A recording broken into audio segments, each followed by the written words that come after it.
পরশুদিন যে ইনসিডেন্ট হয়েছে, গতকাল তো রোড ব্লক এগুলো হয়েছে, সেইগুলো নিয়ে এখন অব্দি মালদা ডিস্ট্রিক্টে 19টা কেস হয়েছে। ওর মধ্যে 33 লোক অ্যারেস্ট হয়েছে এখন অব্দি। তো তাছাড়া আমরা একজন মোফাক্কিরুল ইসলাম করে একজন প্রবাবলি অ্যাডভোকেট, ও ইটাহার থানার বাসিন্দা, ও মেইনলি ইনস্টিগেট করছিল।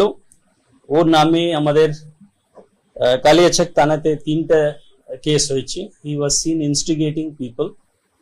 তো ওকে আমরা আজকে সকালে বাগডোগরা এয়ারপোর্ট থেকে ডিটেইন করেছি। আমরা সিআইডি কে রিকোয়েস্ট করলাম। CID with the help of Siliguri police just কিছুক্ষণ আগে ডিটেইন করেছে। Will share the photographs with you. তো ওর সাথে আর একজন আকরামুল বাগানি করে একজন ছিল। Probably they were trying to escape to Bengaluru. তো they were detain, they are being brought. তো আমাদের কেসে আমরা নেব। কালিয়াচকের 3টা কেসে ওর নাম আছে। বাকি জায়গাগুলোতে যে কেস আছে ওর ইনভলভমেন্ট আছে কিনা আমরা করবো, সেইভাবে আমরা অ্যাকশন নেব। মফিকুর